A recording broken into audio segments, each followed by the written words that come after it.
One, we are live. Hello and welcome to PropTechBuzz, a business podcast on global PropTech, where we talk to PropTech founders and CEOs from all over the globe and learn from them how they build and manage successful PropTech companies.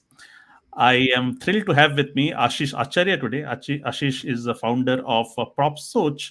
It's India's first pro-consumer home buying platform. And as I said, most of the introductions that I make, I take it from their website, but then we dig deeper to understand what does India's first pro-consumer during the conversation with Ashish.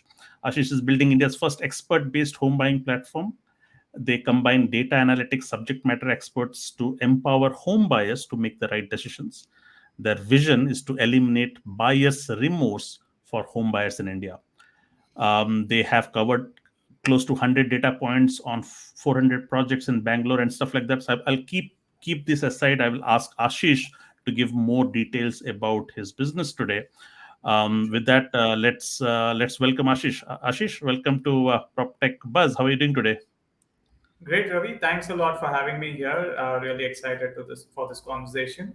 So, and love to have a very open, interesting chat on the PropTech space in India. Nice. Same here. I'm also looking forward to this conversation. As I told you, I'm on a marathon talking to a lot of PropTech founders, and in the as I was just mentioning before this conversation, that it's just timely that I spoke to a lot of similar players Yeah. and from the Indian PropTech space. But before we get into meatier stuff, why don't we understand your career trajectory? How did you get into PropTech, and what was your founding story of PropSoch? Sure, sure. No, very interesting. So for that, you'll have to go back to the interview I had in my B school Mhm. with Godrej Properties, right? So they had come for the interview, and I thought they were from Godrej Consumer Goods, which is a FMCG company, and my dream was always to be in the FMCG space. Mhm. So during the interview, they asked me, "Do you know about real estate?" I said no. So, and that's where the first time I actually got aware that there's a whole market, there's a whole space. And this was in 2007, I'm talking about, right? So, and then they selected me in that interview, and then I got into Godrej Properties. And then I had a 12-year career there spanning, various functions from sales and marketing to CRM to business development to strategy. Right, so amazing stint because I also worked across cities.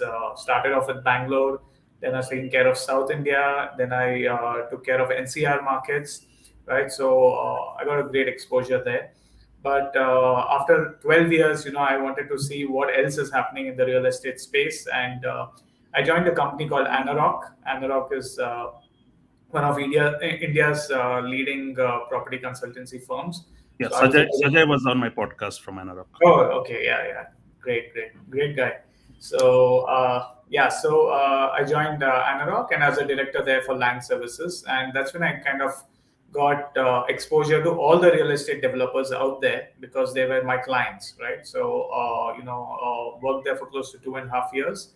And that's when I kind of figured out that there was a huge gap in the entire industry, which was also a great opportunity to build a business around, which was focusing on consumer centric solutions when it comes to home buying, right? So as you know, the Indian real estate industry is largely driven by brokers and online portals where people go to search for properties, and of course a lot of marketing from the developers themselves, but usually all the content, all the language, the whole experiences actually biased towards the seller, right? It is to close the deal, it is to make the sale, right? Got And it. nothing wrong with that. That's how the industry has been structured, that's how people have been incentivized. But the negative part of that is the consumers were buying homes without even understanding what they were getting into. So when someone's actually spending, crores of rupees, which is almost equal to half his take-home salary, right, in terms of EMI, the least he should know is whether he's making an informed decision or not, right? And that's the opportunity that I saw, right, when I was working at Anarock, working across developers and seeing how their sales processes work. And then I decided to do something about it instead of just saying, let's make hay while the sun shines, being on the sell side of things. So I quit Anarock last year around February and launched PropSoch in March. and it's been a roller coaster journey since then. We have launched operations in Bangalore, and we've already started monetizing in the last 3 4 months. You started March of which year? 2022, we Okay, started ideating and creating the initial product, the MVP, testing it out, getting feedback. We launched a prototype website, and then finally, early this April, we launched our actual website. But got it. in fact, we started doing pilots with customers to start generating revenues on this. Got it. So you mentioned about the consumer experience for the buyer, and primarily the status quo in the market was primarily everything is optimized to incentivize the seller, right? Absolutely. What is the status quo today? Like, are there other players who are trying to solve this? And what was your big value proposition? What was your distinction when you wanted to enter into this? Where did you want to move the needle, which was not present today in the market? Yeah, so great question because honestly, the scenario which I spoke about exists today. It's not something which is 10 years back, right? It's a live situation. And that's why, in the last 1 year, we've been building this platform. Honestly speaking, we've scanned the market and we've not found anyone who's solving the problem with the same intent with which we are solving it, right? Okay. Of course, there are great websites, there are great online portals which have a bunch of information about properties, but the way we analyze properties, the way we talk about the pros and cons, right? So no one talks about cons of properties. So the way we are doing it, the whole curated home buying experience that we have created for our customers doesn't exist today, right? And there's a reason why it doesn't exist because it is very difficult to tell a guy who's come to you to buy a home saying this project is not good, it's got these flaws in it, so don't buy here, right? Right. That's almost unthinkable for any property seller in the country today. But we are taking Right. that route because we are actually trying to establish the whole research and analysis piece of home buying, right, in the country. And that would require a behavioral change in our consumers, the way people buy homes. I mean, today, if you want to buy a phone, you want to buy a laptop, you do so much research and you have so many tools to do that research, right? But when you want to buy a property, you actually just look at a few Google reviews or you talk to your friends and family and get their opinion on it. So Mhm. there's no real curated process there, no real professionals out there who are giving unbiased advice to home buyers, Mhm. and that's why we are building this. And frankly, we don't see anyone else doing it with the same intent that we are. Got it. So, do you want to dig deeper on what is the experience with props search? You're still fairly new, okay? But Yeah. where are you today, and what is your vision eventually in the product experience that you're offering? Yeah. So while we are very new, I think we are bringing in years of experience into building this, right? So it's not like we are from outside the industry trying to bring a tech solution to a problem in an industry, but we are from inside the industry using tech as an enabler to actually solve problems, right? Right. So where we are currently is we've built our tech platform, right? It's on www.propsoch.com, where we have listed out a whole bunch of properties in Bangalore. And like you mentioned earlier in your introduction, we have covered close to 100 data points on each of these properties. These data points, they start off with the basics, which is there on every other online portal, which is the location and the pricing and stuff like that. But then we dive deeper into what are the site level challenges, what are the master plan level challenges, what are the parameters of the tower plan, how is a particular unit within a project being configured, right? And we give people even inputs like what is a view you can expect from your balcony. Would it be that of a graveyard or would it be that of a beautiful green space, right? Mhm. So a lot of things are happening on the website, but that's one part of our business, or one part of the whole solution, which is where people can come explore properties, but then we encourage customers to start connecting with our experts, right? So now if you're looking at a particular property, we say, why don't you just connect with our experts? And all our experts are architects. Okay, we don't. It's not like we've just got a bunch of brokers who are posing to be experts, but they're actual subject matter experts. Right, so Mhm. we get our customers to connect with the subject matter experts, and then they walk them through the property in far more detailed manner, right? Even including giving details on the approvals and the legal status of the property. So that's where we are. And from how are we actually going about acquiring customers and monetizing is so we have started generating word of mouth, very positive word of mouth. Clients who have used our service are going back into the market and telling their friends and family about it. People are rating us very highly. People are writing one full page of testimonials for our services because it is far beyond what they would have expected, right? They would have come in with a warm reference, but when they left, they were like, literally evangelists of the brand and the service. So we are growing through word of mouth. We are going to step up our marketing efforts in the next couple of months to try and scale faster and to reach more people, right? And ensure that everyone's making the right home buying decision. I have a question here after talking to several players now. How hard it is to remain unbiased and objective in your analysis, in your offering or advising to your customers, especially when you're incentivized, where you're making commissions from the developers, not from your customers, right? So, The, the what space is the incentive play? Like, how can you keep yourself objective? Yeah, sure. No, that's a great question, and frankly, that was the first question I asked myself, right, when I started off, because real estate as such doesn't have such a great reputation.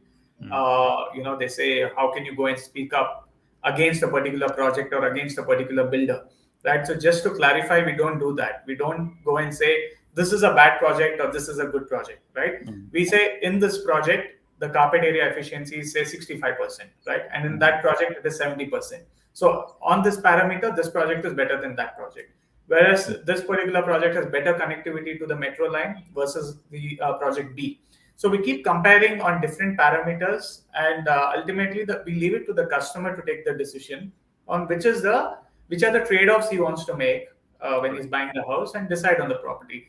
So when I say unbiased, what I mean is we are showing them data and we are helping them take a call, right? So but we are not giving opinions. We are not saying, hey, you know what, project xyz is really bad, it's you should go and buy in project abc. We are not doing that at all, right?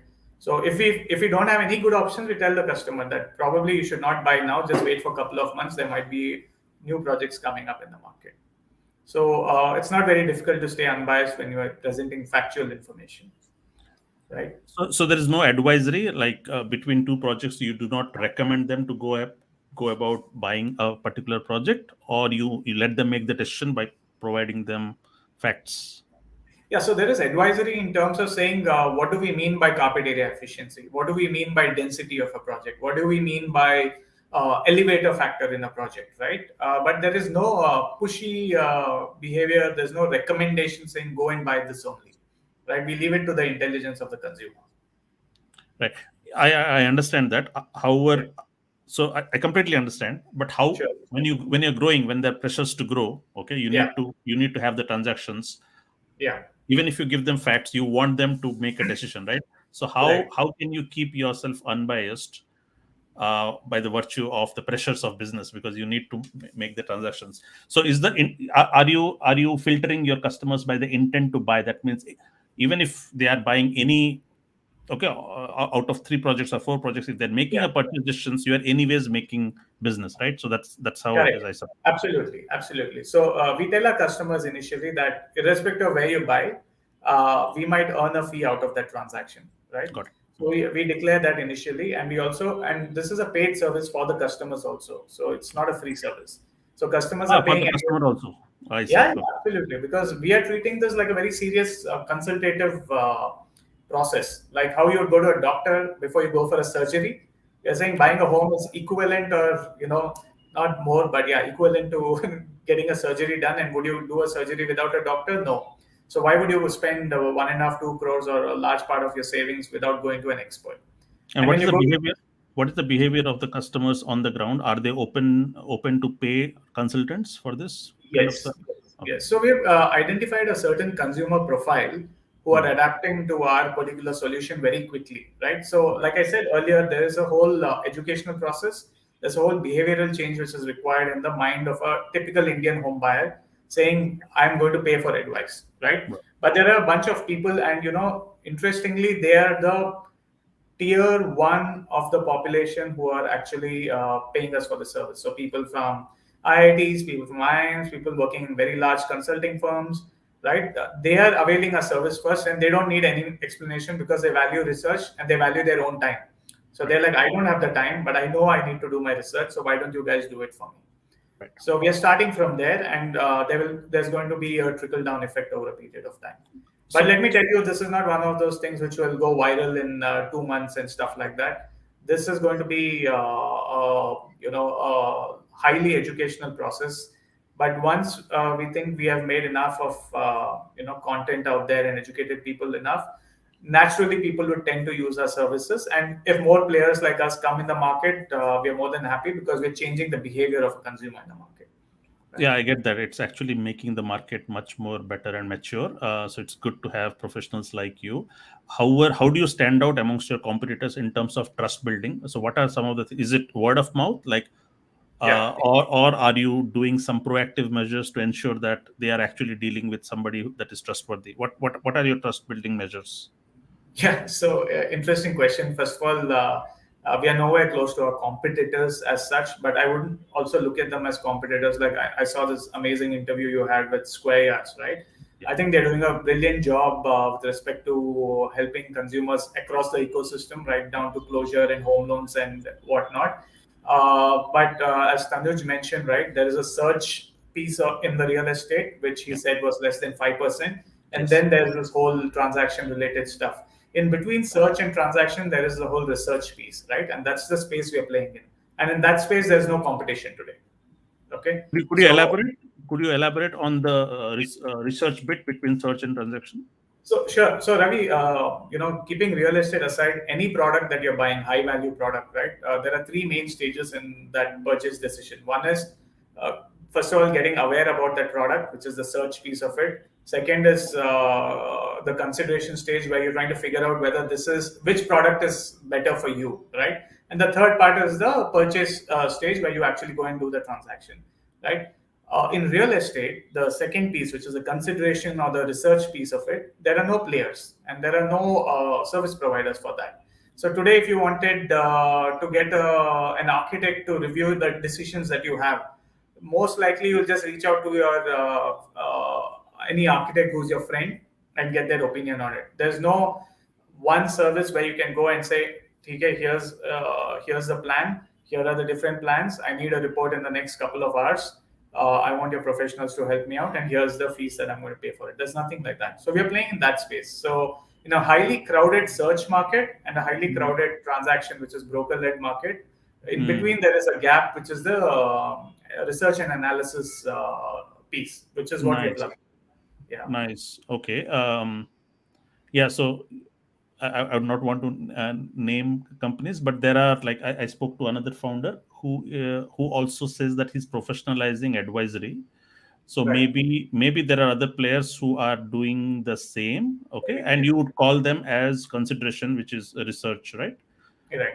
Right. Okay. Right. So apart from you, do you see other players also who are trying to play the same game on research? Is this a new thing where people have Uh, suddenly woken up to the realization that we need to professionalize this space? Oh no, no. So that's an interesting point you make because what I've seen, right, over the years, a lot of people have tried to do stuff like this. Okay, Hmm. they start off with something like this, but they move in a totally different direction because money is actually easier to be made on brokerage. Okay, Got and it. that's the hard truth, right? So the whole point is if you move away from your intent to educate a customer and you move into brokerage, then you become very successful as a broker, right? But the Hmm. space is empty again.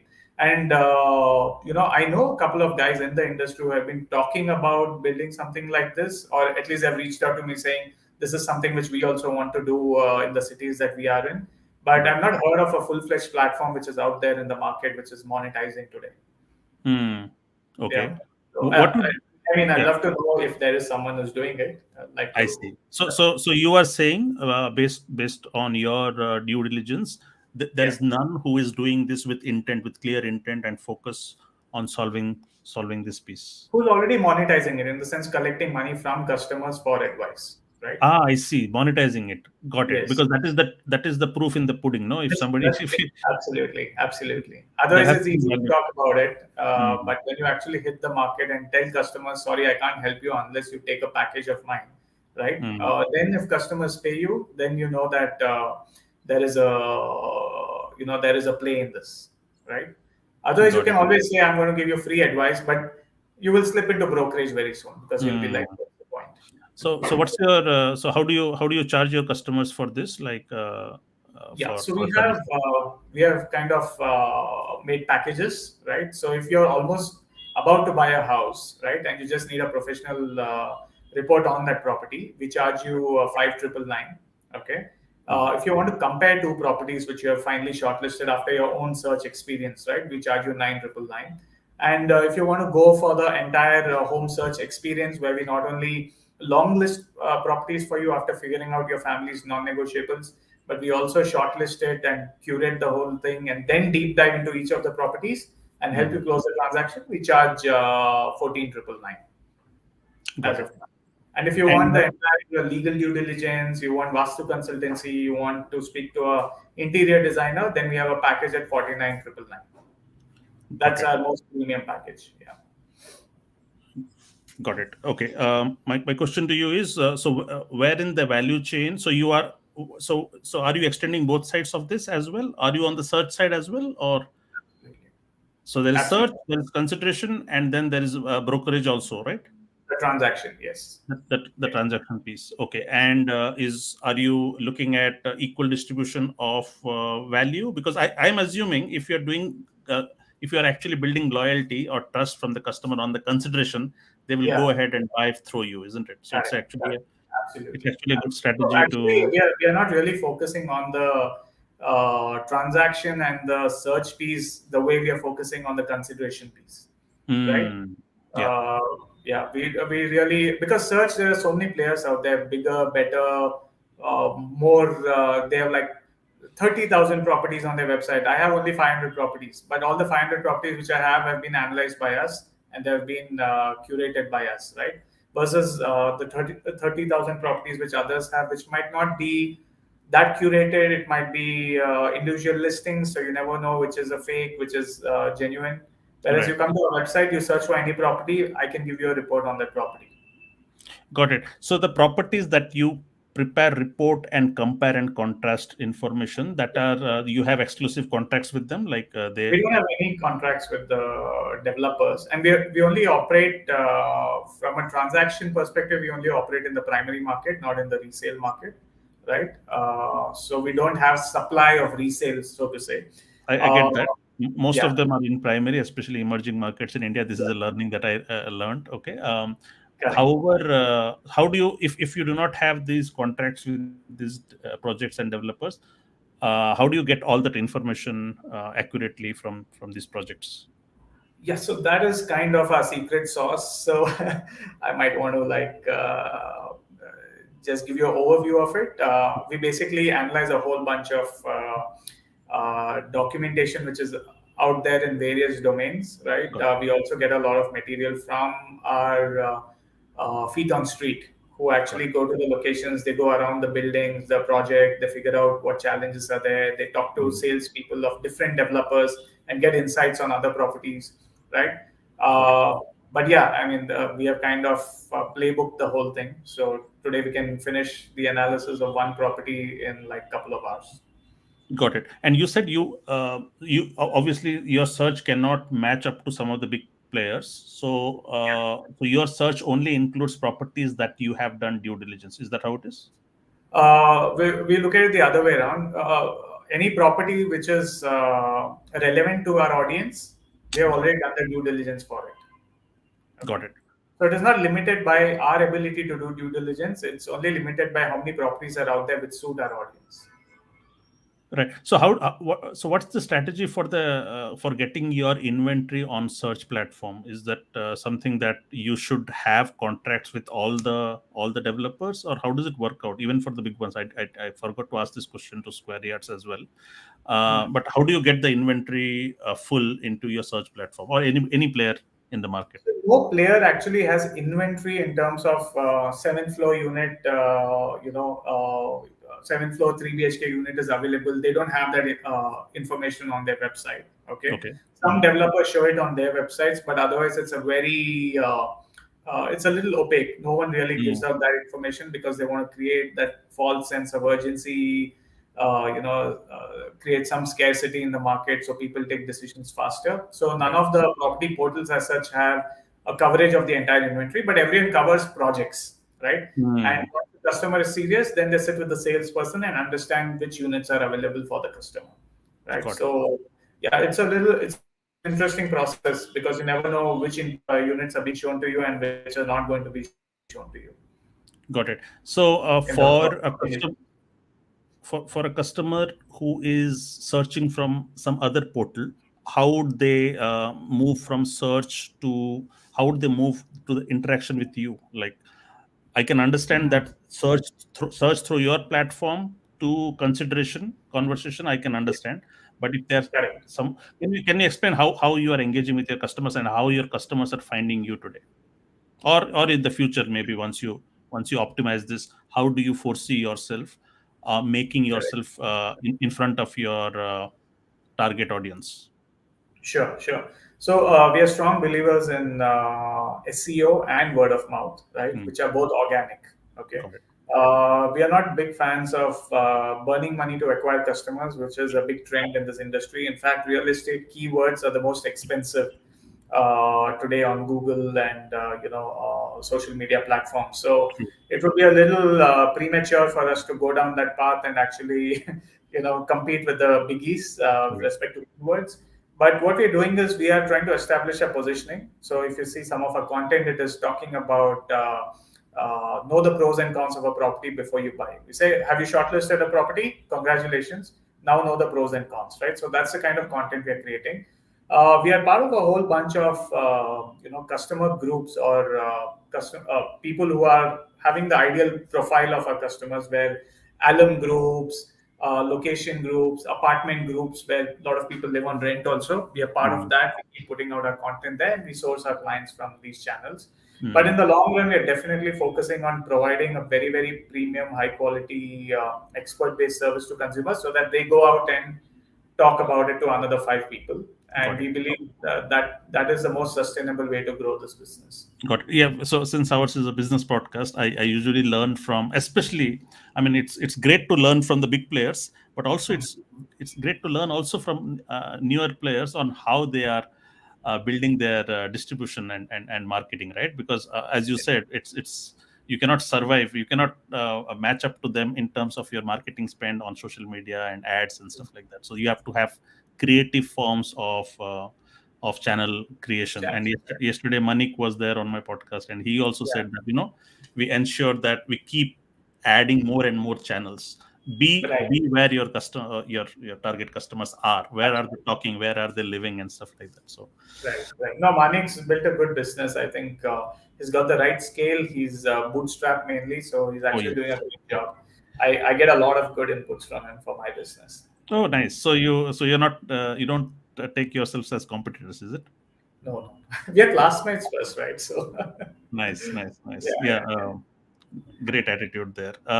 Cool. So you mentioned about the revenue model from the customer side. What's is your revenue model or the revenues from your developers standard, just like other it's the players? same as the rest of the market. So that's the good part about the industry that they have slabs of incentives depending on how many units you sell and that. So we are not focusing on the slabs. We're just saying that wherever we sell an apartment, whether you're paying us 2%, 3%, 4% doesn't matter as long as it's fitting the customer's requirement, right? Nice. So yeah, we're doing that.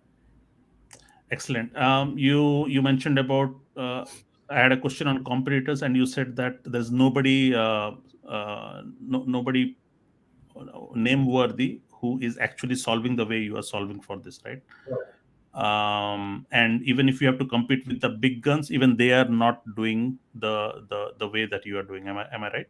Yeah, yeah, yeah. Got it. So it's been a year or so. What have been your biggest learnings in this business yet, with talking to your customers and growing your business gradually, that Yeah. you had not? I know you are from the industry, you are a veteran here, but still, when you run your own business, you learn things new which you otherwise had a different Right. hypothesis. Right? So is there something that you learned after running this business that you did not know before? Oh yeah, it's been like a crazy learning journey. I almost feel like a kid who's out of college most of the time, right? Which kind of gives me a lot of energy and ability to unlearn and relearn new things, right? So I think the biggest learning for me was, if you want to play in a space which is alien to you, which is say uh, prop tech, right? So the tech part of it was alien to me, right? Right. So and I always assume that making a website is like pretty simple. You get a couple of guys to code for you, and it's out there. But the amount of effort, the amount of detailing which goes into making a very solid website. I'm not talking about the WordPress kind of website, but something which you build from scratch, right? I think that's an amazing learning for me. And of course, it takes a lot more time that you think that it would when you're building out a tech platform, right? But also the interesting part that I've learned is operating at different scale, right? So in my earlier jobs, right, we were always operating at very large scales in terms of we had large teams, we were doing big transactions. The company's top lines were in crores. Today we are tracking lakhs. That's a mind shift, right, which has to happen. And so I think that's also been a great learning on how to manage a small core team, get them to be motivated about the mission, which touchwood, my team is very motivated about the mission, right? So it's not just about a job, but it's about doing something which can make a difference, motivating them, and then hopefully bringing it to a scale which we are used to operating at. Got it. Let's go back to the day where you decided to build something of your own. Could you help us navigate from that? So, at Okay. what point you decided now I need to build something of my own? I see this problem point. I see this problem to be solved. Yeah. And what did you do post that? Did you find yourself a co-founder first? Could you navigate through that journey? Yeah, so I'll tell you where I saw the opportunity first, right? So when I was at Anarop, there was a friend of mine who's a very senior consultant at Bain, okay? And he was buying a property which was close to 3 crores. And he came to me and he said, since you're in the industry, can you just give me an input on this property which I'm about to buy tomorrow, right? So I had Hmm. one look at it on Google Maps and I said, don't buy this because the balcony is facing the biggest drain which you have in Bangalore, okay? Hmm. And you're going to suffer. He said, I've been to the property thrice, but I've never noticed it, right? Because they have these really high barricades and stuff like that.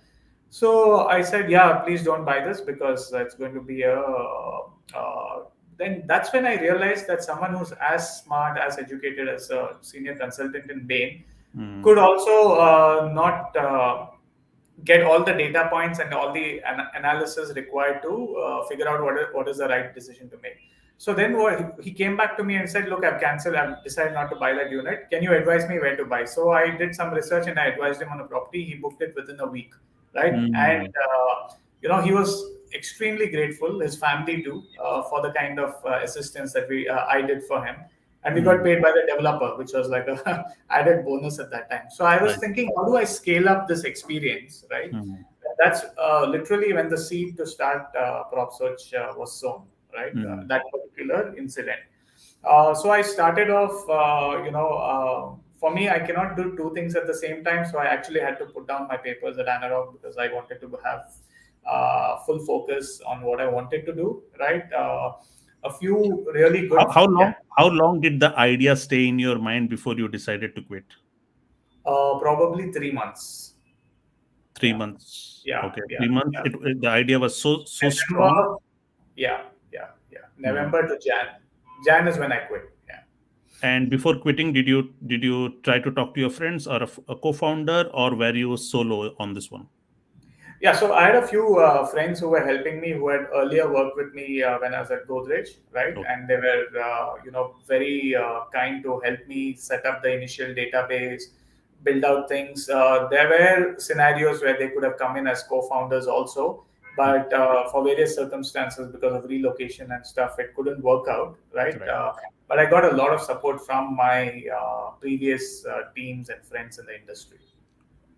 Got it. And then what? So after you quit, what happened? Like, did you Oh, yeah. seek for an angel funding, or did you use your own money to build your first prototype? What was the Yeah. journey?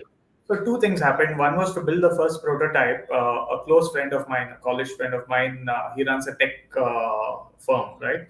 So he actually got his team to build it out for me, the first prototype, which was a very nice website to test out our assumptions and to see how customers behave on it, right? And it was meant to last only for a certain period of time till we got all our inputs in. So and they did that. They supported me almost like a angel would, where they said, at some point in time, you can reward us for this. Right now, we're not taking anything from you. So that was how it started off. I guess without their initial support on the tech, I probably would not have had the courage to do something like this. Right. Yeah.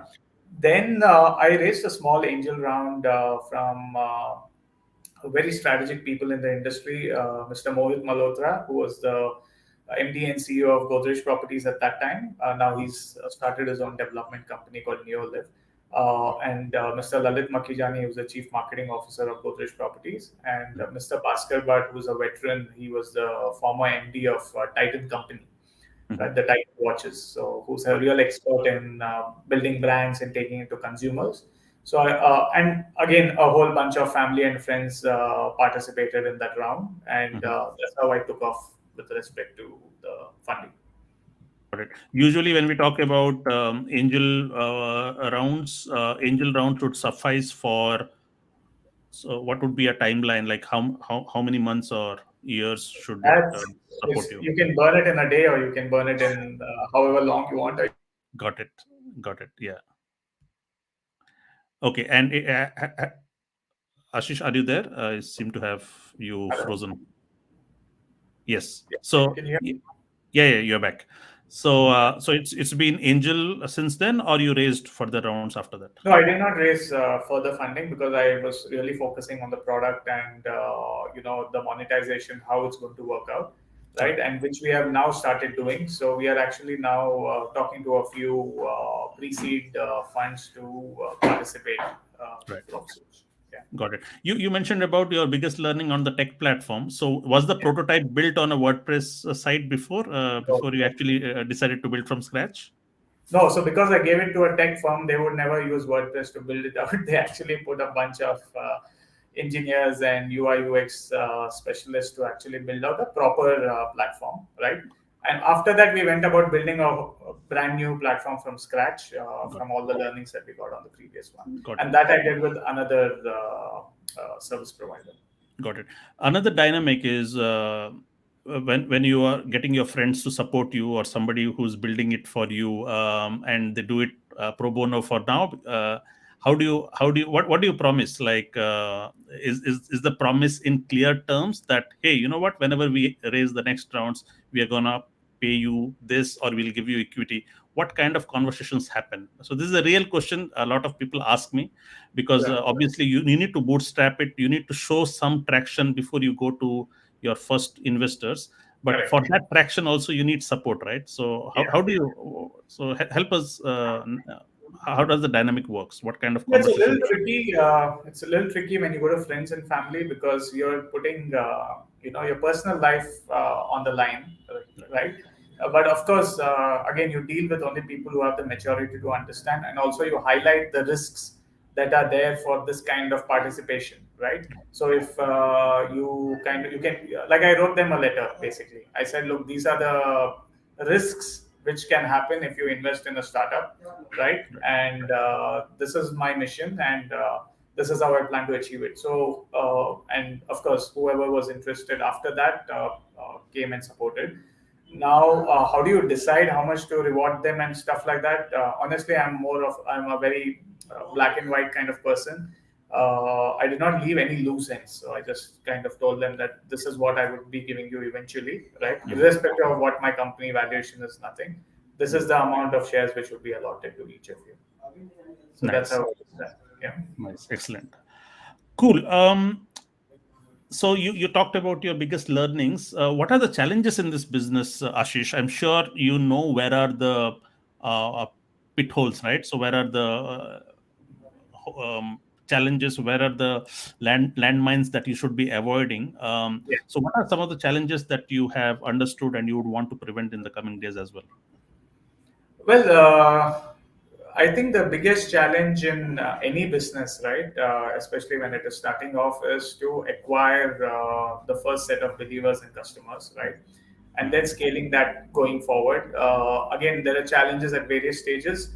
The stage which I am in, which is the 0 to 1 stage, has its own set of unique challenges, like I Right. said. But thankfully, I think we are at the end of it, and now we're going to start, hopefully, start our 1 to 100 journey. Got it. And yesterday, I was also talking to Manik and also Ashish from Prop Pistol. Yeah. They both mentioned about cash flow challenges. Okay, Hmm. especially because if you have these advisors and then you need to pay these advisors based on the commissions, and the transaction cycle is usually sometimes 3 to 6 months or sometimes Yeah. 9 months. So is that something that also is relevant for your kind of business model? It's definitely very relevant because the credit cycle by developers is 60 to 90 days Mm. if everything goes well, right? And if there's any delay on either from the customer side or from the developer side, it could be a longer journey. Uh, but like I said, since we are very early in that stage, we are not looking at those situations. We have a fixed burn rate, Mhm. right? The only variable is if we do any marketing initiatives, we spend a little more. But yes, I think what Manik and Ashish have probably highlighted is, yeah, cash flows is always going to be a tricky one. But the good part in this business is it's profitable. It's intuitively profitable, right? Intuitively profitable. Okay, Yeah, what does yeah, it mean? because uh, the payout per transaction is very high. Okay, you don't need 100 million users of your product or your service to make money, right? Mm. Because of the high ticket size. And Right. you can also, once you have acquired a client, you can also sell them other services and make a pretty long or larger LTV with this particular customer, right? So, Hmm. and the cost of manpower, the cost of consultants is only a fraction of this entire earnings that you make per transaction. So that's Okay. why I say intuitively profitable. So there is enough of buffer for people to kind of manage. It's not like a 5%, 10% margin game at all. Right. Got it. Yeah. You. So while I was reading your giving your intro, you also said that you talked about assisting your clients with legal, vastu, design, interiors, quality inspections, home loans. So Yeah. have you unlocked all of this, or these are something that you're testing and trying out these services? Yeah, so they're all on the website already. We have created a marketplace of experts in each of these fields, right? So, for example, if we talk about property inspection, we have tied up with Nimadi and PropCheckup, right? Mm. Sorry. And so we work as a marketplace there, and we get a platform fees every time we give them a client. Got it. Okay, Yeah. that's how it's going to be. All right. Yeah, yeah. And with home loans, also you have partners, or you list it out with your banks and No, stuff. so we have not set up our own home loan business as such because we want to focus on our core value proposition, which is providing research insights to consumers.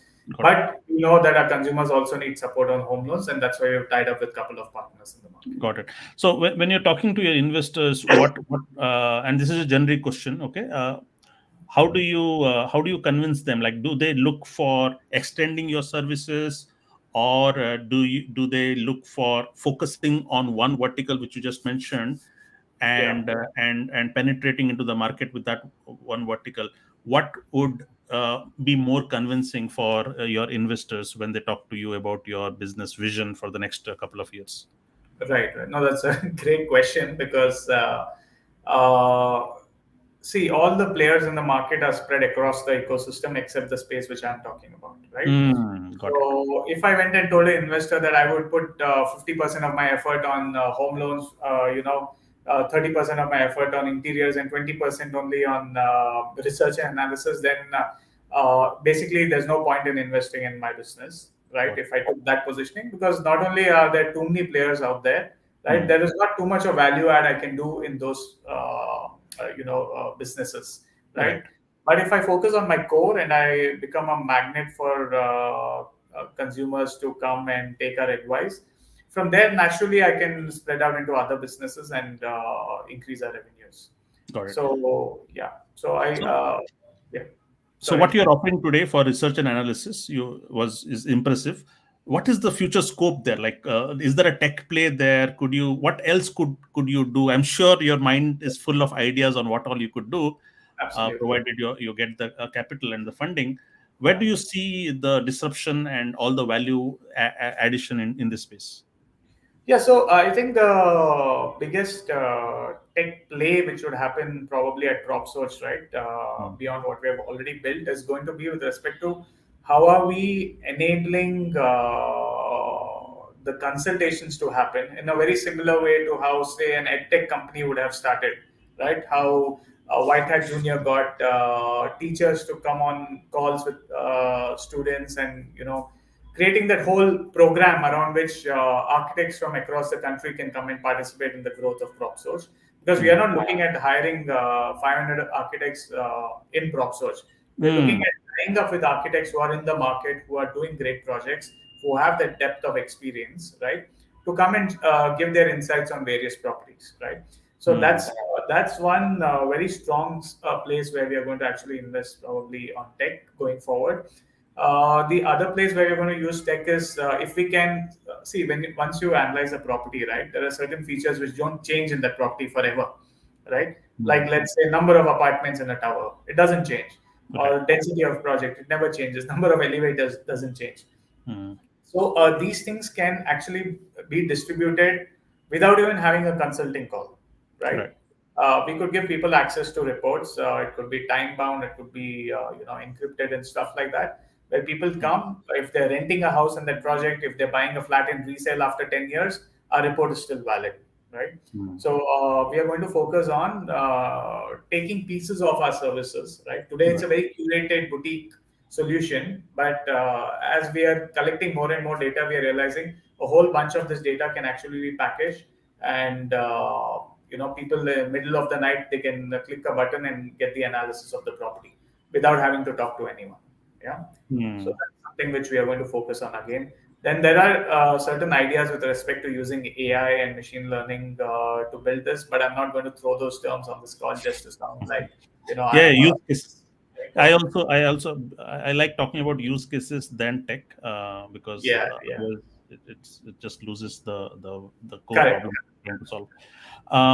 My last question here is, again, a business question. Like, for somebody at your stage of the business, how do you decide how much of the revenues you should be, how much of the capital that you should be spending on sales and marketing vis-a-vis growing your business organically? How do you, like, what's your rule of thumb on how much to spend without burning too much?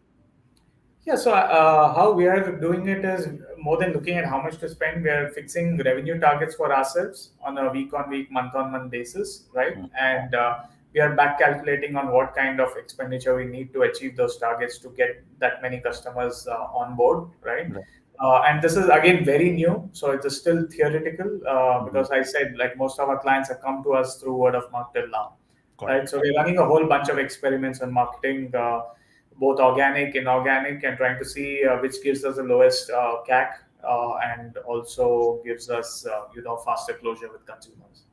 Yeah, So because I don't have a plan to say that I'll spend only so much on marketing, but one thing I'm just keeping in mind and I'm cognizant of is what is my fixed burn rate on a monthly basis, and ensuring that there's enough money to keep us going for a long time to come. got it. The reason I'm asking this is I'm curious about is, so I'm private to pitch decks. I Yeah. at least see one pitch deck from PropTech founders Mhm. every week, and the new thing that I have seen recently is everybody has a slide on capital efficiency. Okay, Yeah, so they yeah, want they want to just project how judicious they are as founders in capital yeah. efficiency and capital Yeah. allocation, reducing the burn It's high rate. time everyone did that, right? Because of the all the big Exactly. bust. And I actually posted yesterday on LinkedIn. I was wondering, why should this not be a norm than something that is happening for the first time now?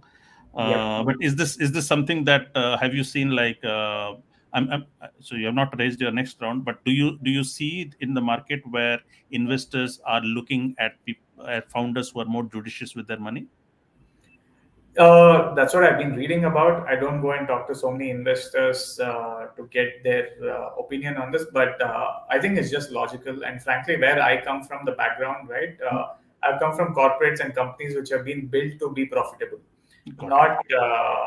not burn money We to earn money kind of thing, right? with the Both back, yeah. Brokerage and Anarok were like built at very minute level. They get into seeing what is the profitability of a particular business, even if Right. it is a small business within that business, right? Right. So I come from that mindset, but also, you have to be cognizant that if you want to grow fast, there are certain trade-offs which you'll have to make on this equation, right? Right. Yeah. So, and that's the balancing act which I'm trying to establish right now as a founder.